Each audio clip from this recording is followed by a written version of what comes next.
Hey, what's up everybody? Welcome back. Today we're going to be taking a look at the new CPU I picked up as an upgrade.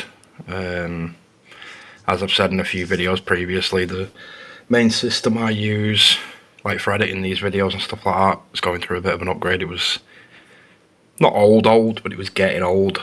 So the CPU I decided to upgrade to, well, actually, let me start with the CPU I'm already using is an Intel. It's basically a Core i5-10505.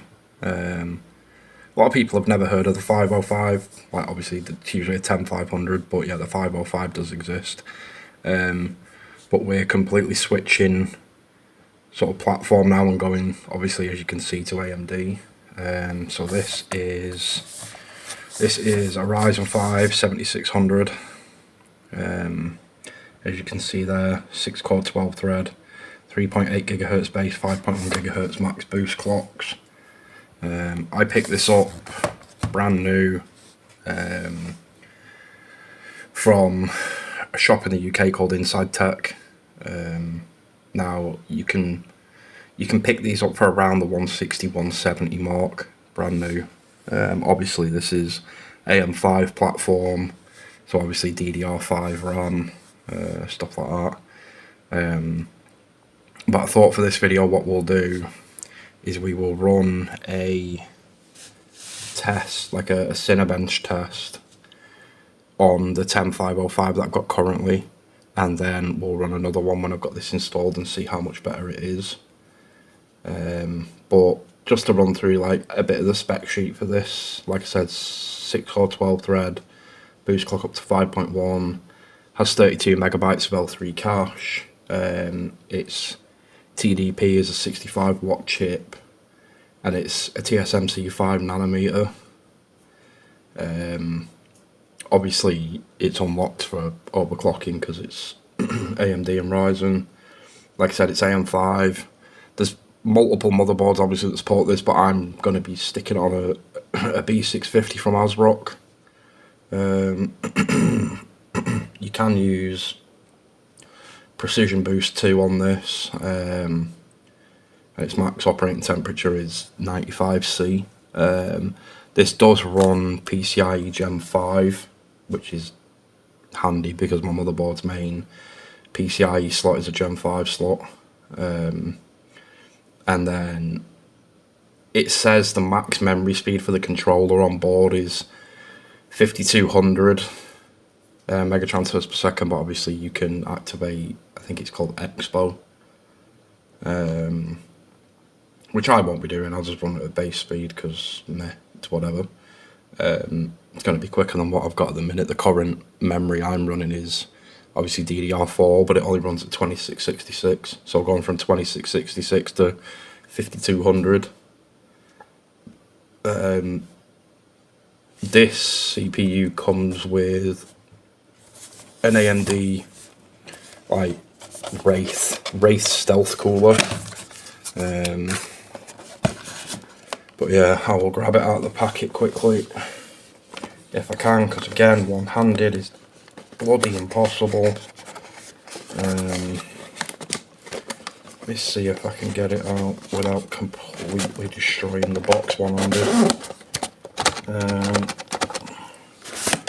Yep, so as you can see, there's the CPU. As you can see there, it's a Ryzen 5 7600. I do have, not a lot of people say it doesn't matter, but I do have a shim or a contact plate coming, because they are handy to stop thermal goop getting into these sort of like inlays in the IHS.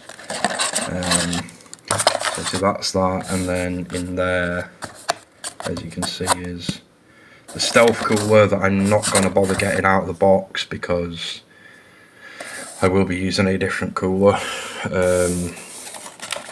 But yeah, so that's the CPU we've gone with.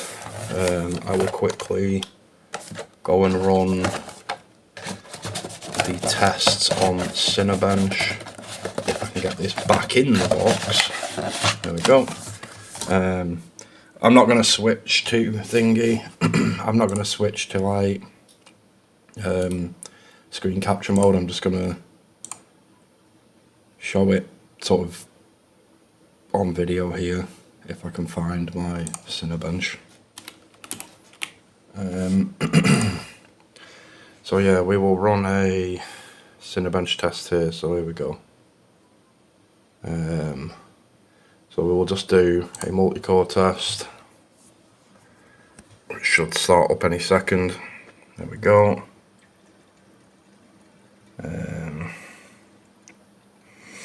As for the cooler, like I said, I will have a video on that as well. But we have gone for one of Thermalright's newer coolers. It's called the 360 Elite Vision.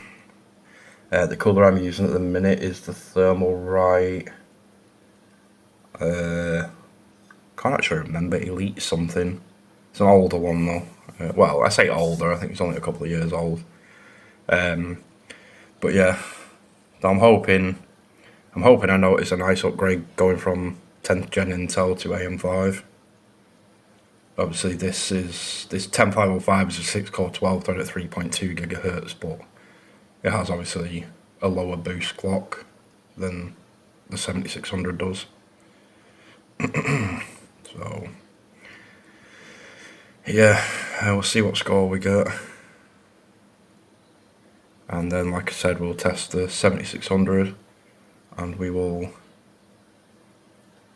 see just how much better or worse, which I'm really hoping it ain't gonna be, but we'll see how much better it's going to be.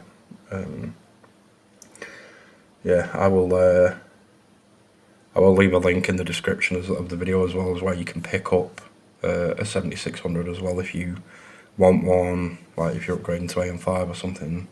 So we ended up with a, if it wants to focus,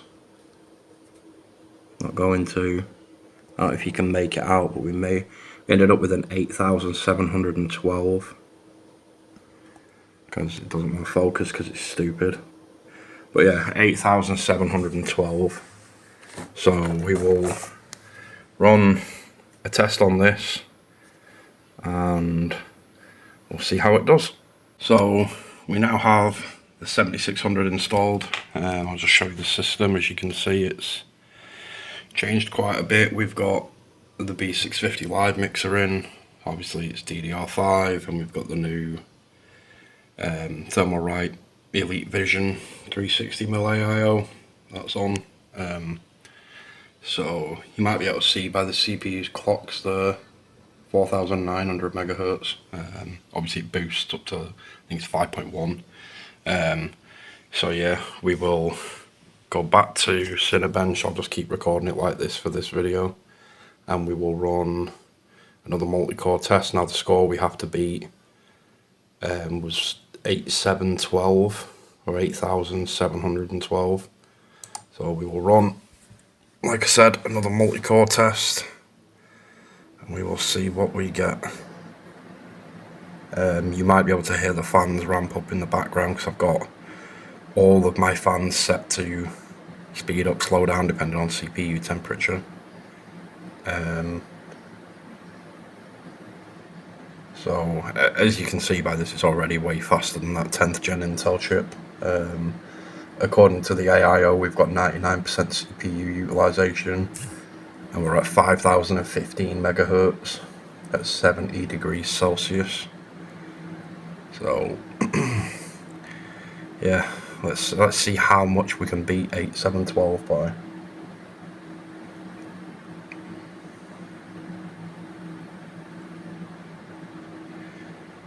It's definitely a lot faster, which I should have expected. Pretty much a near enough new chip, new CPU. So we got a 14,086. So it's a good, what, nearly 6k, 6,000 points above that Intel 10505. So that's a healthy upgrade to go from that 10505 to a 7600. Yeah.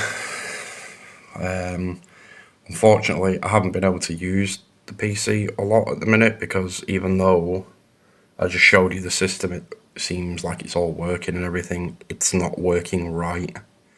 So I'm going to have to wait till tomorrow to do a fresh Windows install and see if I can get everything working properly, because it has just been nothing but problem after problem after problem.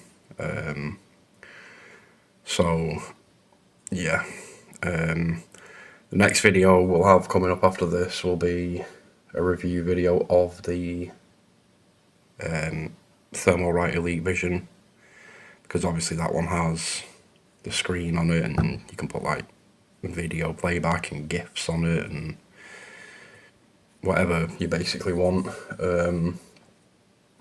But yeah, we will leave this video here for now, guys. Like I said, this was only basically a video sort of reviewing the Ryzen 5 7600 and comparing it to the old CPU we had. So as you can see, we got a nice performance uplift, which obviously was to be expected. AM5, new platform, faster RAM. So yeah, but yeah, thanks for watching, guys. I noticed a lot at the minute on YouTube that every time I upload, like YouTube don't seem to be pushing the video out anymore. It's weird.